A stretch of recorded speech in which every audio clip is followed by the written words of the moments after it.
Hello everyone, I'm Santiago, and today I'm gonna be testing the Ryzen 3 1200 with the GeForce GTX 1050 Ti. I did this video a couple days ago or 3 days ago without overclock, so now what I'm doing is overclocking the Ryzen 3 1200 with the stock cooler. And as you can see there, into the BIOS, Ryzen 3 1200 quad core, 3900 MHz on the processor, and the RAM is at 2933. I cranked it up to 3900 and 1.25 on the voltage. It says SMT enabled, but it doesn't do anything since this processor doesn't have SMT, so it doesn't matter if it's on or off.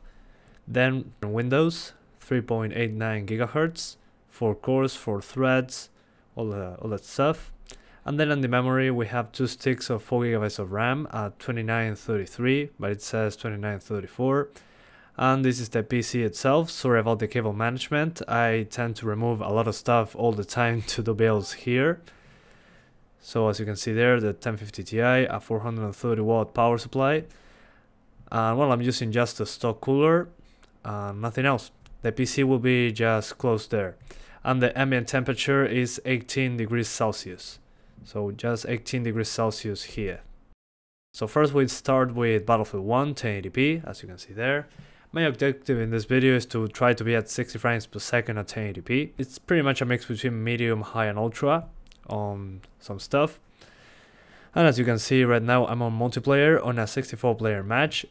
That stutter that you saw with the big spike in the frame time is just due to the RAM, it seems, since the free RAM is 0.2 gigabytes, so the game is using like 7.8 gigabytes of RAM, of physical RAM. This is one of those times when the RAM usage is sky high. It doesn't happen all the time. This is one of the rare instances when the game just goes that high. As you can see, the RAM used is 5.2, 5.3 gigabytes. That's the game itself. I have 8 gigabytes of RAM, 5.2 is only the game. Then you have to keep in mind Windows, background programs, all that kind of stuff. But with the overclock in place, as you can see, compared with the other video, it's much more fluid and it stays over 60 frames per second more often. There's less of a CPU bottleneck. So now the bottleneck, well, is both components. As you can see, both are over 90%. So it's not a bad pair overall. But yeah, much better than the stock CPU, obviously. Erste Hilfe, greif zu, Mann!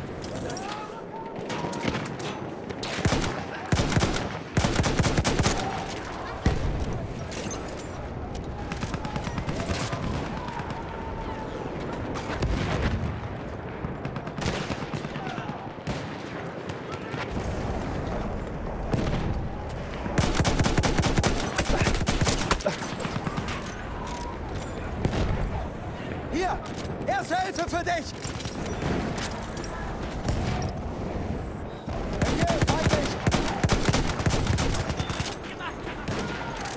Now we're running CSGO at 1080p using pretty much the highest settings, but I turn off MSAA and FXAA just to see how it runs. I'm using a benchmark tool, which is a mod for this game. It's not perfect, it uses the old smoke for the game, so it will be a big hit on the GPU when smoke shows up. But this is pretty much a stress test. A lot of NPCs doing animations, smoke, explosions, an open area, all that kind of stuff. So expect better performance with the game itself. This compared with the non-overclocked CPU gets way more frames, especially on places where there's not a lot of smoke. So when the GPU isn't the bottleneck, you have better frame rates. For example, at the beginning when you're in the chopper, you get like 50 frames more here. But yeah, when you run into smoke, the GPU becomes the bottleneck. As you can see now, it goes up to 99%. So yeah, that's the fault of the GPU there. But the new smoke isn't as bad. So yeah, pretty much an improvement here.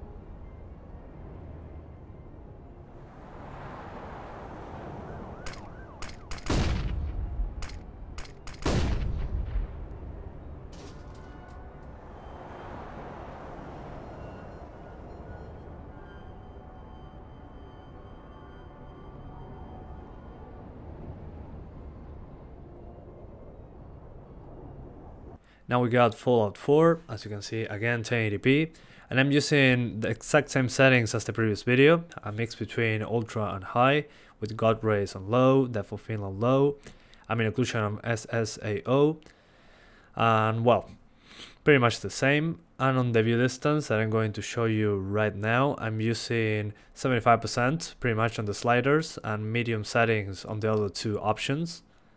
So yeah, let's start the game.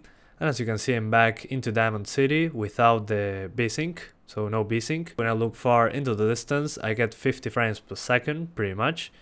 If I remember correctly, before it was like 45, 48 frames per second, so we get like 5 frames more overall. So yeah, not a bad boost. You get 50 frames per second. It's not perfect, it will drop like it did before. But again, this game is not good on AMD CPUs. Even on Ryzen 5 I had a lot of issues before overclocking. So yeah, it definitely benefits from the overclock. From the upper stands. Move along. Swatter, who needs a swatter?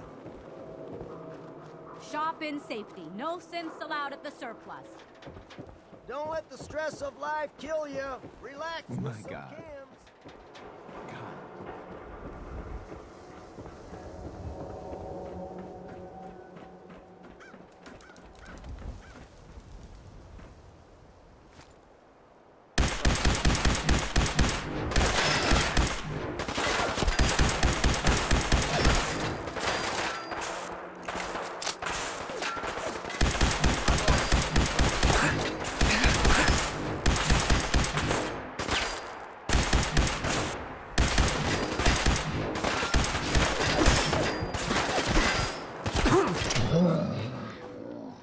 GDR4, again 1080p. I'm not using any anti-aliasing, all the sliders maxed, and it's pretty much a mix between high and very high.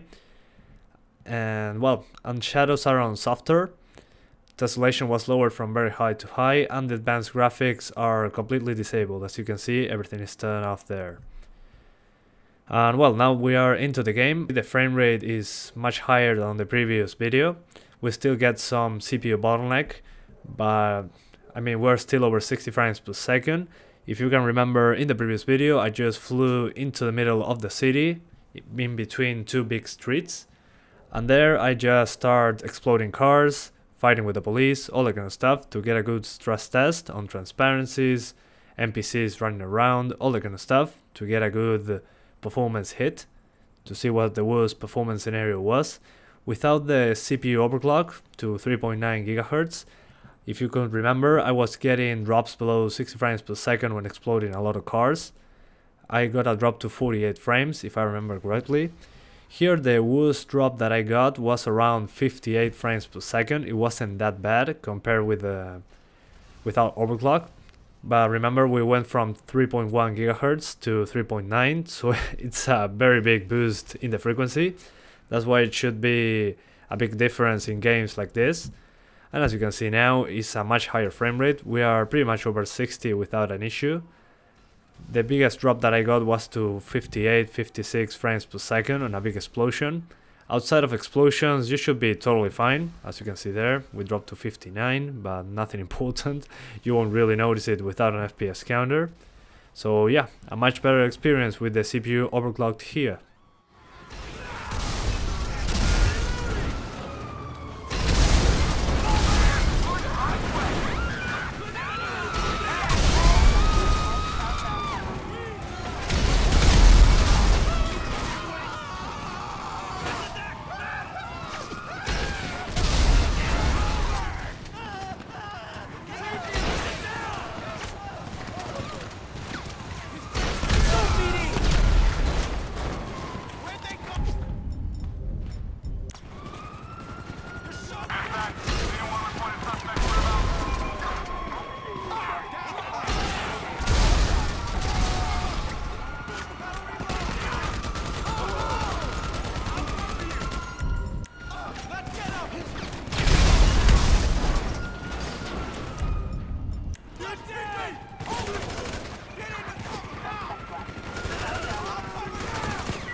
Assassin's Creed Unity, again 1080p, and I'm using the high preset.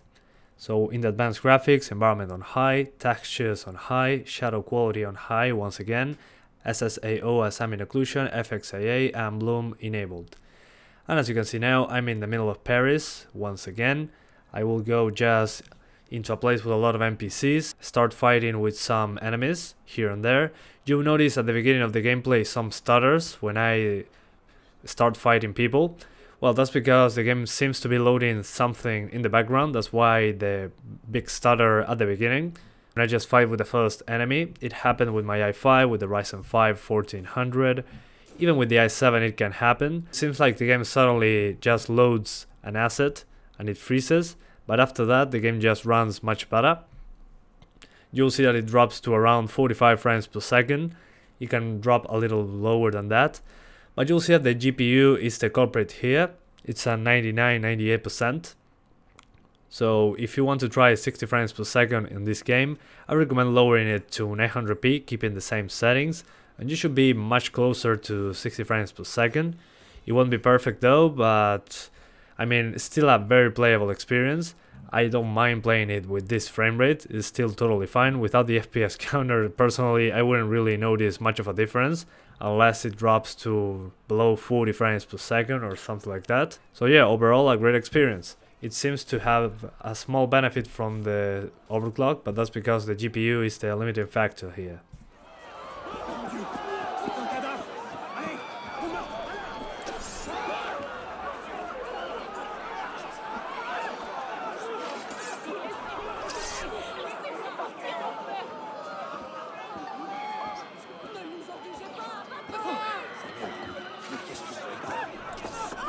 Overwatch 1080p, and we're using epic settings, pretty much everything cranked up except in dynamic reflections, which we have off, low, medium and high. I just dropped it from high to low, the rest is cranked up like usual.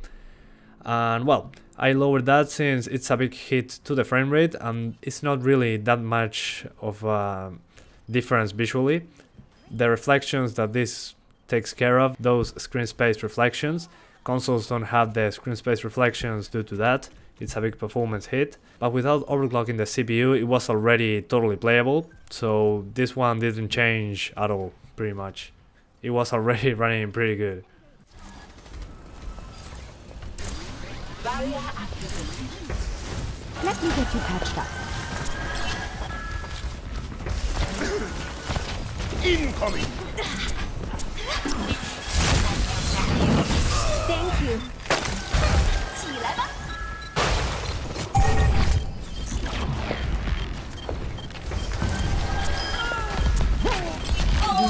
Heroes never die.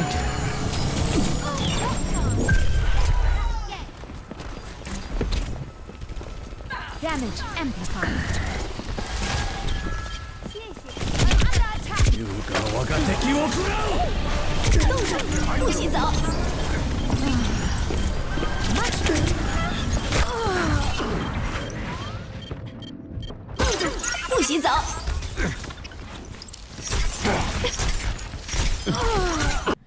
The Witcher 3 1080p, and I just selected pretty much a mix between medium and high with textures on ultra.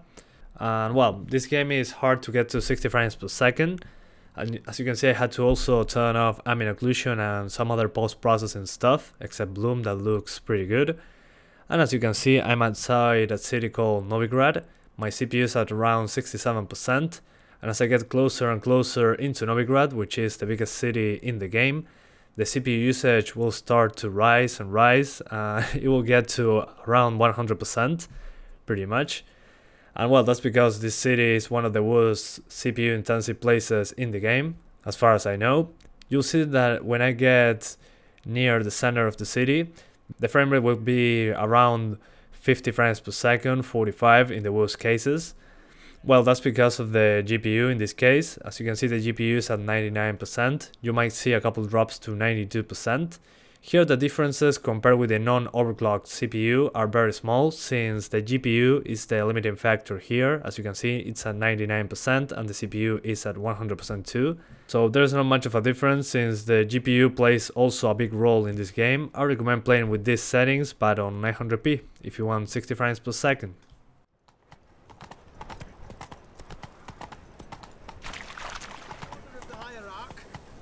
Whosoever conceals a mage in their home. Slow now.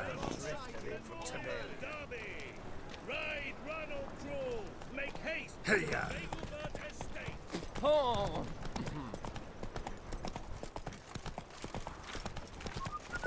Batman Arkham Knight, I'll be doing 1080p. As you can see, everything cranked up except in textures, which is on normal, and the NVIDIA features turn off. Chromatic aberration and film grain are off too, since I don't like those effects and they don't affect the frame rate. And well, I had a lot of stutters without overclock. Here, with the overclock in place, I saw way less stutters, which I wasn't expecting, to be honest, since pretty much on all my builds this game runs awful. But yeah, stuttering here was way less pronounced, so I recommend overclocking the CPU for this one. I will just be fighting some people in this downtown area, which is one of the places that runs the worst due to all the reflections of those places that you can see around the middle of the city. There's a lot of lights, a lot of reflections, a lot of NPCs, a lot of stuff going on. So after that, I will just call in the Batmobile, drive a small bit of the city, then I just eject from the Batmobile, so the game is forced to load assets very fast, and that will make the CPU usage go up and the GPU usage too. So in this game, I recommend lowering again to 900p to get closer to 60 frames per second, or lower the settings like shadows and draw distances to medium. That should help you out a little bit. But yeah, this game still stutters even with the overclock in place, so it's pretty much an optimization issue here overall. Still way better than without overclock, I can assure you that. Way less stutter. I've located the Alpha target's vehicle, standing guard.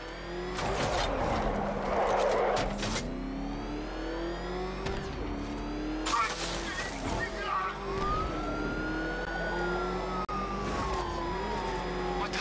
It's the Bat! He's tailing us! Batman! He's got a friggin' tank! Oh, God. Come on, get us out of here!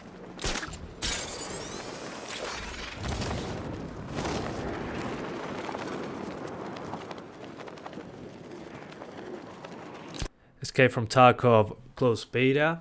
As you can see, once again 1080p. I'm using the exact same settings as in the previous video. And I'll just go into the factory, which is the same one that I played in the last video. And as you can see here, well, looking into this place that gave me just some performance issues in the previous video, drops below 60 frames per second due to the CPU. Here it doesn't happen anymore, I'm getting 70 frames per second instead. So it seems that this game really does take advantage of single core performance. It's a Unity game, a heavily modified Unity engine. So yeah, probably that was why the game was having drop below 60 frames per second while looking to certain areas, since the GPU usage was dropping. But it seems that now it's totally fixed with the overclock in place.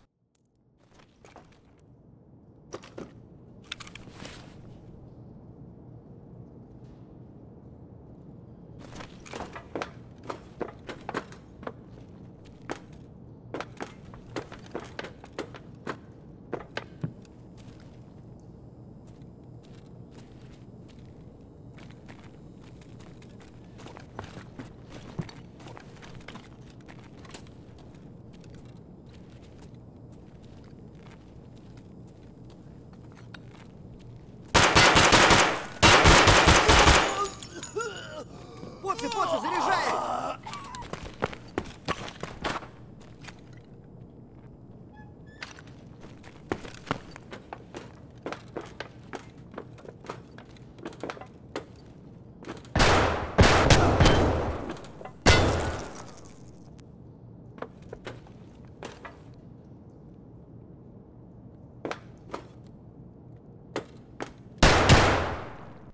PlayerUnknown's Battlegrounds. Once again 1080p. I'm using the same settings as in the previous video. A mix between very low and medium, textures on high. And well, I'm just trying to do the same area as before, which is one of the towns in the middle of the map, which is one of the places that people have some performance issues at. And as you can see, I'm getting over 60 frames per second without much of a problem. I'll just be trying to kill one person in this area. Since I lasted longer in this game, I'll just show you close to the end when I die that there are like 12 people left, you'll see some drops below 60 frames per second when I'm close to that blue dome that can kill you if you're not inside of it. Well, in that part you will see drops to around 50 frames per second, but that won't be due to the CPU, it will be due to the GPU. The GPU usage will be pretty much at 99% that time around. It seems that the effects that are being used to make the dome, plus a lot of trees, a lot of grass, all that kind of stuff, makes the GPU usage go up, which doesn't help us to get a higher frame rate since the GPU is maxed out. So yeah, there's not much that we can do about it, just get a better GPU this time around or lower the resolution to 900p. So yeah, that should help out, but so far it was running totally fine.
Just Cause 3, 1080p, I'm using very high textures and pretty much high settings on the rest without screen space reflections or depth of field, since those are a big hit to the GPU. And as you can see now, once again I'm going into this same outpost or city, whatever you want to call it, and I'm going to just land there, blow up a couple gas stations, fly around the map, which is a big stress to the CPU. But yeah, the explosions on the gas stations are one of the biggest that the game can offer, and those drop us to 50 frames per second pretty much. So that was the point of making the explosions, to see what happens. But so far the game now doesn't drop the frame rate that much, especially when flying fast through the map. It seems that when explosions happen, the GPU usage goes up. So the GPU and CPU are limiting factors here, both of them. And the RAM usage is also very high, it's around 7.4 gigabytes. So in some cases more RAM should help to avoid stuttering. But yeah, so far it's running better than the last video with the overclock in place, especially when moving fast, which is when the CPU does more work. So yeah, it's an improvement.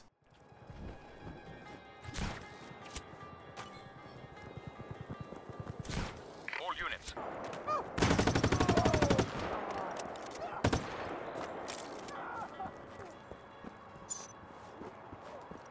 Locate the rebel immediately.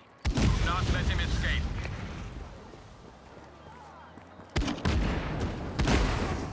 Oops.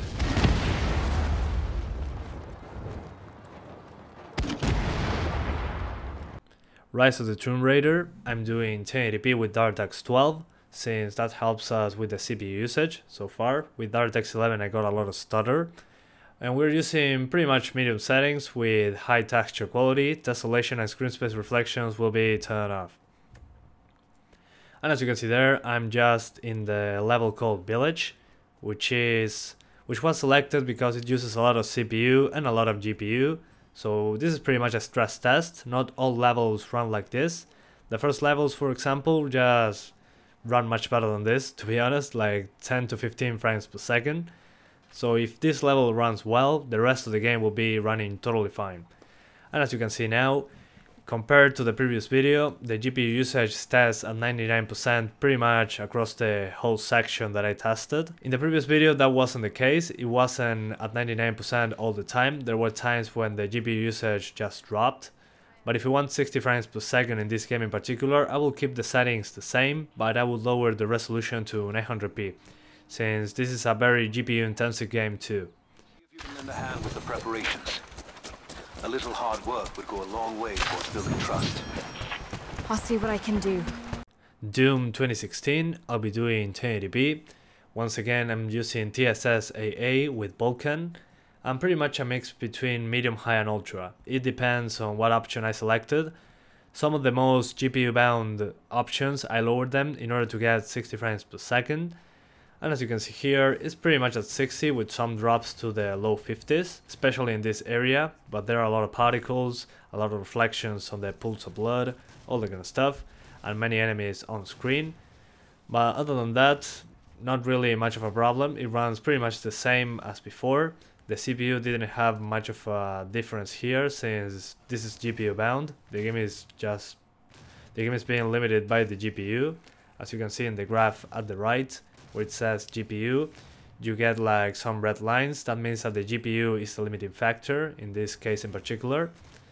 So yeah, not much of a difference here overclocking the CPU since it wasn't a limiting factor in this game to begin with. So yeah, Doom runs pretty much the same. If you want more frames on the NVIDIA card, I recommend using OpenGL. You might get like 3 frames more in some places.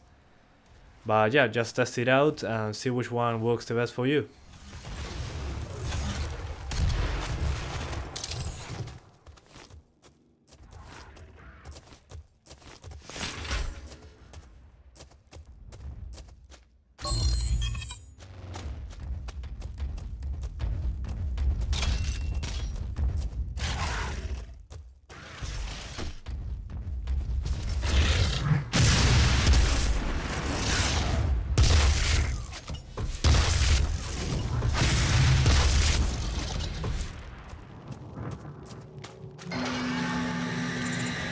And finally, Forza Horizon 3. I'm using 1080p with the threaded optimization option, which was added on a patch. That means that the usage of each core will be separated better. The game was using just one core in the past, so it was pretty much a mess with people with multi-core CPUs. Now that's not the case. The usage is spread out on more cores more effectively, so that's good for the performance. So yeah, I'm using pretty much a mix between high and medium, and I'm running in the middle of the city. As you can see, when a lot of cars are on screen, you get more CPU and GPU usage. And to stay close to 60 frames per second is not that difficult. Just in some areas when we are just with many cars on screen, some buildings close by, you'll get drops as low as 55 frames per second. But honestly, without the FPS counter, you don't really notice much of a difference between 55 and 60. It's just like an instant. After that, the game runs totally fine. So here the CPU did help for what I could see. We didn't get drops as rough as before. And as you can see the frame time graph at the left, it has less spikes when we are just turning around and seeing new areas. So that's a positive thing. The game will be less stuttery with the overclocked CPU. So yeah guys, now conclusion time. As you can see in pretty much all the games across the board, except a couple exceptions, for example games that use a lot of GPU like Doom, the differences were noticeable. I got more stable frame rates, more stable frame times. The frame times didn't vary as much as before, that means less stutter. Battlefield 1 ran a lot better. I was above 60 frames per second way longer than without overclock. Then Forza was more stable, Rise of the Tomb Raider had less drops in the GPU usage. Just Cause 3 also, when moving fast through the map, had way less stuttering. PlayerUnknown's Battlegrounds ran a little better, but it wasn't that noticeable since that game was GPU bound at the time I tested it. Overwatch was the same, Assassin's Creed Unity felt smoother, but it was still limited by the GPU, so there wasn't much of a difference. And then GTA 5 also was a big difference. I was over 60 frames per second all the time. I got one drop to 58 frames. In the previous video I got drops to 45. So yeah, I'm pretty impressed with what we get with just overclocking from 3.1 GHz to 3.9 GHz. It's a very noticeable difference for such little effort. I just went into the BIOS, I went into frequency, I just put 3900, then I just went into the voltage and I put 1.25000, and that was it. I just restarted the PC after saving the changes on the BIOS. And as you can see, the temperatures were totally fine. It wasn't reaching even 70 degrees Celsius. So I'm using a stock cooler, a budget motherboard, a budget CPU, and I overclock it from 3.1 to 3.9 gigahertz. So honestly guys, if you don't overclock this CPU, you're just wasting your money. It's so easy to do. The motherboard is so cheap and the temperatures are fine. I mean, the ambient temperature here was like 17 to 20 degrees Celsius. So yeah, I agree. It isn't the hottest temperature because here it's winter, but it's just like if you're on summer, maybe 30 degrees Celsius is an extra 10 degrees. You might get it to 70 degrees Celsius. The CPU there is overclocked and the PC will turn off if the CPU goes to 95 degrees Celsius or 90 degrees Celsius. So you don't really have much of a problem here, so the temperatures will be fine anyway. But yeah guys, if you have a Ryzen 3 1200, overclock the hell out of it. It will be a great investment. But yeah, stay tuned for the GTX 1060 test. Then I'll do a comparison with the G4560 and the i5 7400. And well, see you next time.